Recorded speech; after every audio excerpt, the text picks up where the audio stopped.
vaccination. On the 24th, the vaccine pass will be implemented.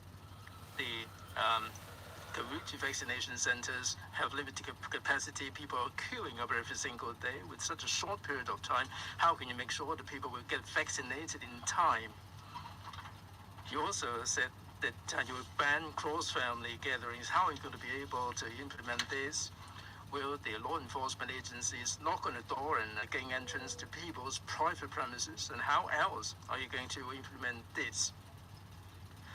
You mentioned a moment ago that these are stringent measures. How far are we away from a curfew? 3 questions there. First of all, later on at 4:30, we have the regular press briefing by the CHP. The Permanent Secretary for FHB, Mr.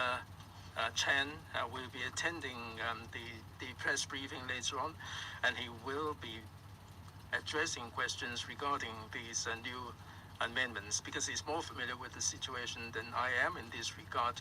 This morning at EXCO, he addressed all these questions at EXCO. And if you have similar questions, you might wish to put this to Mr. Thomas Chen later on. Now, these measures are pretty stringent. These are very severe measures. We'd like to take advantage of this space and time to boost the vaccine coverage. To tackle this transmissible Omicron variant, if someone is vaccinated, the risk of suffering from serious conditions would be lower. If you view all these literature, we can protect the people of Hong Kong, not least the elderly people, and also the healthcare system. 2 years ago, I said the same thing. We have to safeguard the healthcare system in Hong Kong. Over the past 2 years, we haven't experienced any of the situation that we saw on TV, where the ICU is filled to the brim and people need oxygen treatment and so on. So it is important in the interest of Hong Kong to safeguard the healthcare system. So the key thing is to boost the vaccine coverage. We have to get people inoculated. In one of the European countries, they are having a vaccine mandate by law. We are not going as far as that. I believe that the people of Hong Kong, at our urgings, and also because of the inconvenience, that we're making things inconvenient for them. If you don't get the jab, you will not get a lot of choices that are available to other people. If you don't get the jab, you cannot go home by or via the shopping mall. It would be inconvenience for them, but then they will be able to go home by some other ways. Now, we are adopting stringent measures to protect Hong Kong. You mentioned the vaccine pass.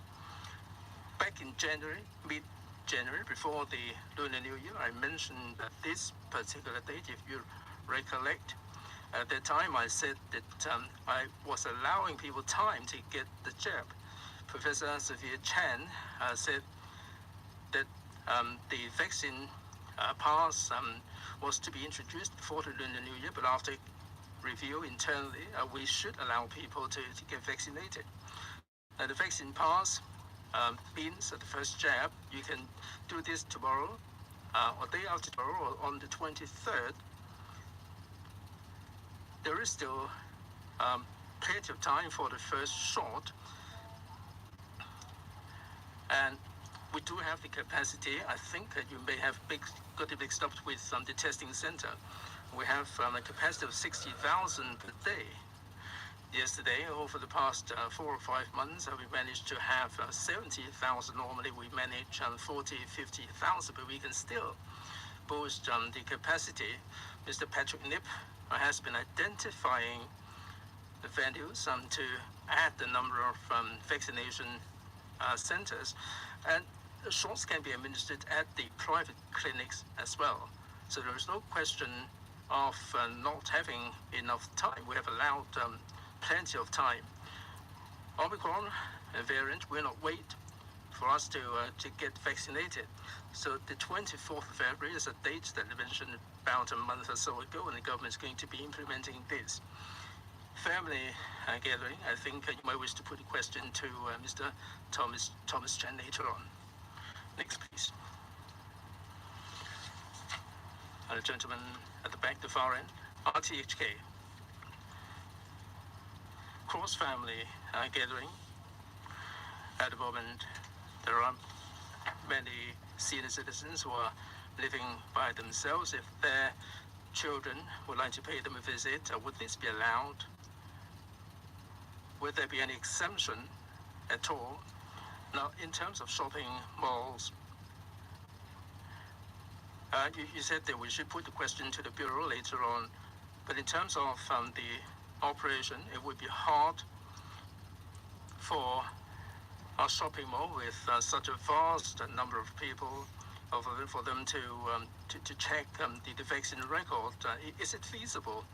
Also, in terms of public transport, you said the administration did consider implementing vaccine bubble on public transport. Is it the case that this is not considered feasible, and that's why you're not implementing this? You're holding this off until such time as you have some means to implement this? On the first question, as I said in answer to the Now TV question, I think you should put this question to the Permanent Secretary. While these measures are stringent, we are being reasonable. We have had regard to people's circumstances. You might have a clear idea when you look at the bills that we have direct or indirect law enforcement under 599F. Let's say you go into a gym, it would not be hard to check the Leave Home Safe app and also the vaccination record. We have the new version of Leave Home Safe app. Now, this is direct enforcement. People will have to use these facilities when they go into premises. Now, there are also indirect enforcement. We will not proactively check, but there will be random checking. There will be authorization for all the staff to do so, like shopping malls, supermarkets, and so on. There will be random checking. If in the random checking you're not complying with the regulation, there will be action taken. And this is being undertaken on a daily basis. It's like the ID card. People are supposed to go out with the ID card with them, but there is only random checking. If anything happens, the law enforcement agencies would demand ID cards to be displayed. As to public transport, if you look at the regulation, we are amending the regulation in terms of the vaccine pass. We have a new piece of regulation that incorporates public transport. Although we are not enforcing this for the time being, it is more difficult, not simply law enforcement, but people have to use public transport on a daily basis. If people go for the jab, but they still have to use the public transport. So for the time being, we're not going to be implementing this. We're not invoking this power conferred upon the Secretary for Food and Health, but we do have the legal basis for the SFH to implement this if need be. Two more questions. In the middle, the back row, please, the gentleman. I'm from Hong Kong 01. A number of questions. First, on your testing strategy, it seems that you, for buildings with sewage tested positive. Sorry, I can't hear you.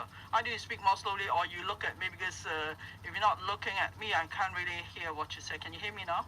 No. So first, about your testing strategy, we see that for buildings with confirmed cases or with sewage tested positive, you will do restriction, testing, declarations, and so on. Now, you've been doing it for a few months, but then we're not seeing the pandemic easing, but rather the situation is getting worse. So do you think that your testing strategy is still working? Now, we're seeing exponential growth of confirmed cases. So would you listen to the views of Express or others that it's you will perhaps do testing on district? So that means you do testing on a wider scale.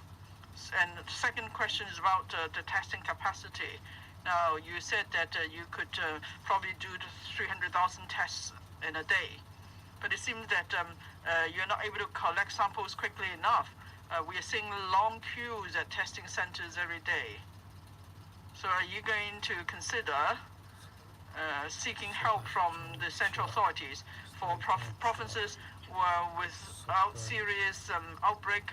Maybe they could come and give us support so that we could do a massive test in one go. Second question is about the $10,000 unemployment support. Now, you plan to amend the employment ordinance for employees who are not vaccinated. The employees are allowed to dismiss them. At the same time, for those who become jobless, they could apply for the unemployment assistance. So how are you going to vet the cases? So if someone does not get vaccinated and then he's dismissed, is he eligible for the unemployment assistance? Well, the testing strategy doesn't just cover what you mentioned. The testing strategy is about risk assessment. It's a matter of where we devote our testing capacity. So what is the most effective way to identify infected cases so we could break the transmission chain? So where do we impose compulsory testing? For example, in a building or in a particular small area that there are confirmed cases, then we would do compulsory testing. Since the beginning of January, in the fifth wave of the outbreak, we have issued 1,575 orders on compulsory testing. I just want to give you an idea of the scale of testing. And the second situation is about premises. Say there are infected cases identified on certain premises. Say when we tracing contacts, we found that someone has lived in a particular building or has visited a certain building, and then in our sewage testing that covers a population of 5 million, we found positive samples. Then we will do compulsory testing. But of course, for some samples collected, the viral load may vary. Some may have high viral load, some may not. So, but anyway, for sewage test is positive, then we'll do testing too. And testing is not just by RTD. Sometimes we do RTD restriction testing declaration. Sometimes we do compulsory testing notices, CTN, or sometimes we just distribute self-administered rapid test kit. And we've done massive testing too, say at Tuen Mun. We encourage people to come forward for voluntary testing, covering some 140,000, some 200,000 people. So it was similar to the universal testing scheme. With these testing strategies, we were able to identify many cases. But of course, with Omicron, it is highly transmissible. There's transmission through environmental contamination, or there's also air transmission. It's not unique to Hong Kong. If you follow websites around the world, you'll see that there is exponential growth in the number of Omicron cases daily in many places outside Hong Kong. So we have done much testing since the start of the fifth wave. We have issued 89 RTDs covering 120,000 plus people. And we identified 0.22% cases, because for the 120,000 people tested, then for there are 97,000 samples with results, and we found 212 positive cases.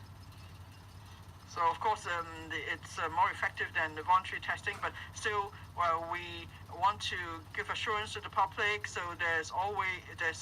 we're offering various choices of testing for them. In any case, our testing strategy has been working rather well. Of course, it's all about the number of tests that needs to be done.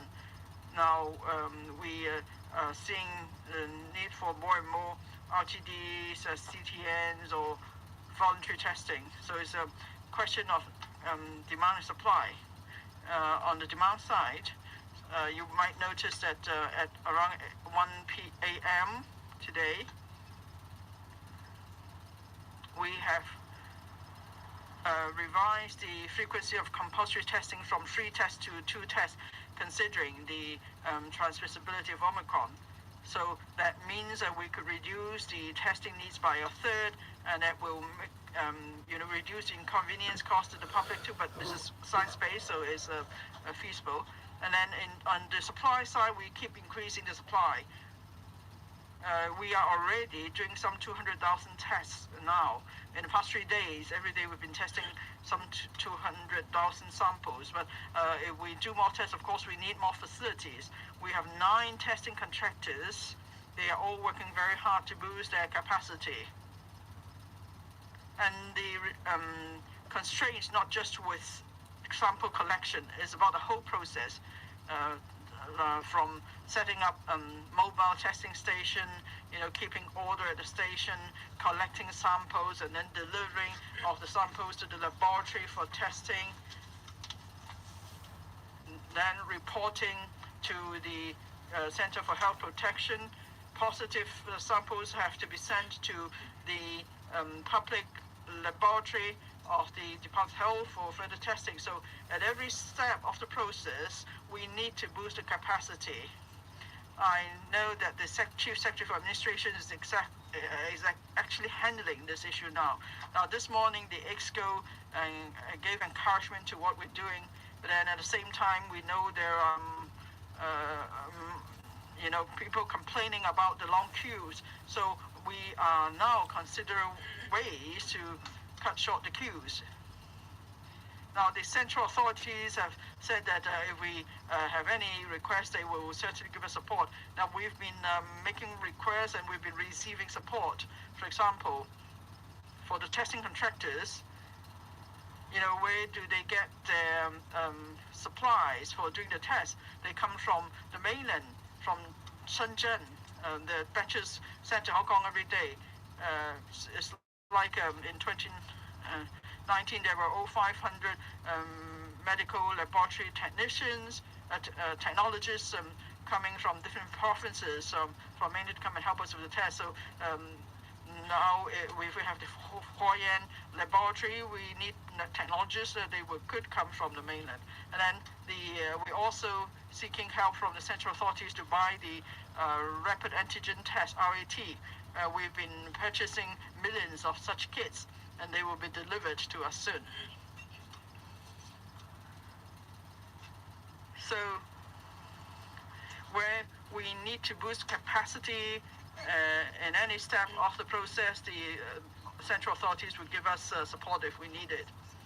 And on the temporary unemployment assistance, well, it's exactly what you mentioned. That's why it's taking us so long to consider the arrangement, because whenever we use public funds, where we have to use it very carefully, we need to avoid abuses, and then we have to see whether we're able to check or verify information.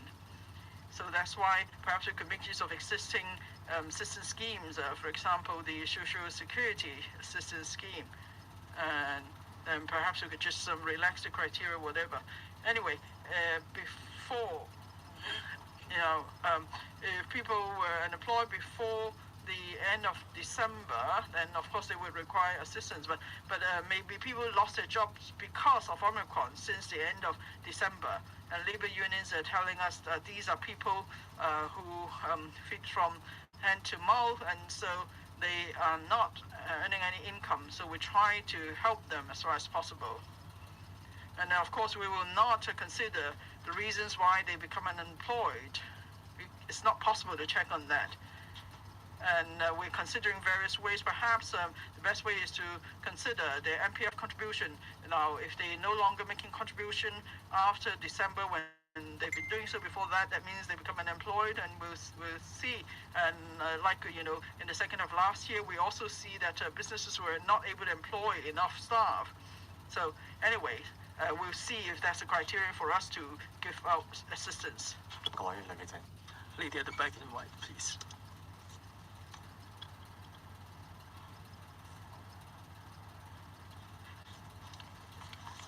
Dr. News, you mentioned many times that Hong Kong has to boost the vaccine coverage, but the elderly population, the vaccine coverage is undesirable. It is less than 50%. What initiatives does the administration have to boost the vaccine coverage for the elderly population? Earlier, the administration said that there will be outreach program for vaccination. The effectiveness is pretty good. We're going to be adopting similar measures. And for children, there are many parents who have hesitancy about vaccination for their young kids. What publicity would there be, and what measures does the government up its sleeve? Thanks very much for the question. At the present moment, our priority in relation to this is vaccination. So the SAR government will spare no effort to boost the vaccination. The vaccination coverage is for 80% of the eligible population. In terms of the age profile, the young and the old, the vaccination coverage is not good enough. The young people, the children are different. The parents, it's only recently that we lowered the eligibility to year 5 to 12. And the previously, we administered the shots at school. Now classes have been suspended. Now the priority is now on the part of the senior citizens. As we said, for those above 70, the vaccination coverage is less than 50%. We have 500,000 who are unvaccinated. For those who are in the age bracket of about 70. So how can we incentivize them to go get the jab? There are a number of ways. We have 80,000 senior citizens who are frail, and they are living in the homes for the elderly. And less than 25% of them have been vaccinated. So we have mobilized a lot of outreach teams. We call them VMO, visiting medical officers. We are deploying them to the homes for the elderly to give the elderly people a checkup. If it is considered that they're fit for vaccination, we'll administer the vaccination. And we, this is one of the ways I'm really pleased to hear Chairman Chen of the Elderly Commission.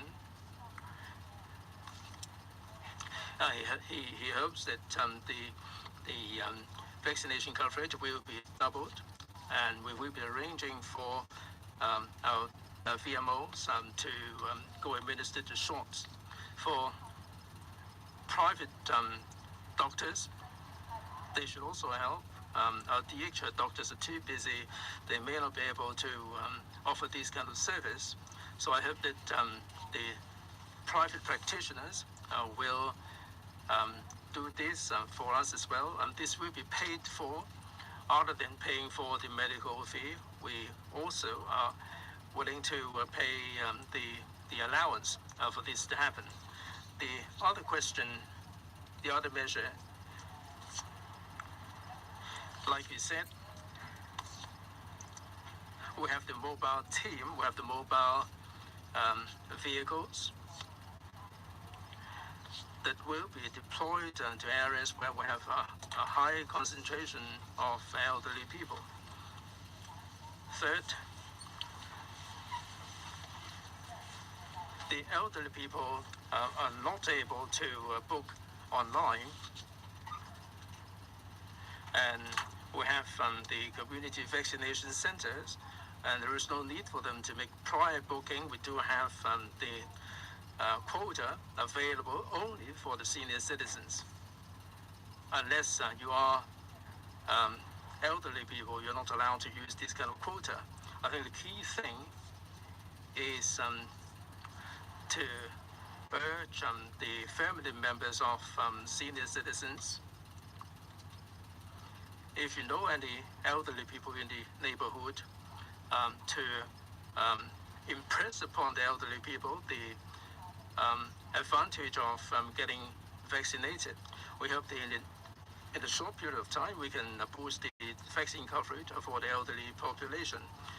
And that will enable us to protect not just the elderly population, but also the healthcare system. This is a terribly important element in our anti-pandemic work. Thank you very much. Okay. The gentleman, yes.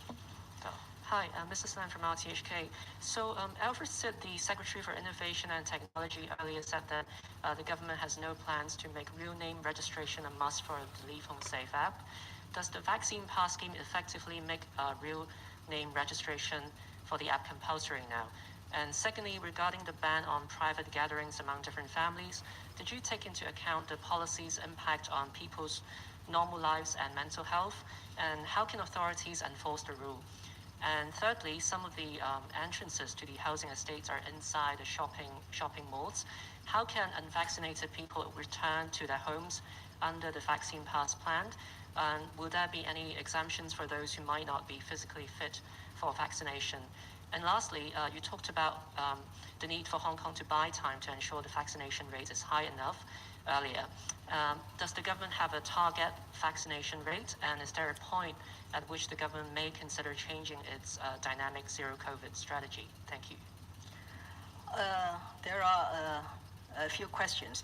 Now, first of all, in the new edition of the Leave Home Safe, which also contains the person's vaccination record, that will provide a much better tracing capability, because on the vaccine record, we have far more personal data than on the Leave Home Safe, which does not require the individual to provide the personal data. So once we introduce a vaccine pass, we will have the record of the individual who goes into this venue in terms of the personal data, which will help the tracing. Now, that's why I noticed that one of the electoral members has described this move as killing two stones with one bird. That's true, I think. Now, issues about how are we going to apply and enforce the new regulation on prohibiting more than two households in a private place, you will have to ask the Permanent Secretary for Health later on. But I hope you realize, I hope we all realize that the time has come for Hong Kong to take some tough measures. And every measure that we now introduce has been undertaken in another jurisdiction, including some places and countries which are very proud of their human rights, their democracy, and so on. They are doing all these sort of things because this is about life. Public health prevails very often, the individual freedoms. But we will not make any individual in Hong Kong who simply could not live. So there will be exemptions, there will be compassionate treatment for this and that, but individual circumstances I could not comment. About a target, I have already set a target some time ago. I said if we could do first dose around 20,000 every day, then by the 24th of February, when we introduce the vaccine pass, we should have very close to 90%. Because every 20%, every 20,000 people taking a first dose on a daily basis will add 0.3% to the vaccination rate. And we are now 18.3, 18.4, and we still have 2-3 weeks to go. So let's set at least a common target that let us reach 90% when the vaccine pass become a common requirement in Hong Kong, and then we move on to beyond 90%. And within the 90%, we need to do much better for our elderly population, which is still now just below 50% for those aged 70 and above. And until all those things have happened, we will continue to adhere to the current strategy of trying to contain the spread of the virus, or what we call maintaining this dynamic zero regime. But when vaccination rates increase, when Omicron disappears and other things happen, then of course we will continue to revisit our strategy. But nothing will change our commitment to safeguard the life and the safety of the people of Hong Kong. Thank you. 唔該晒大家。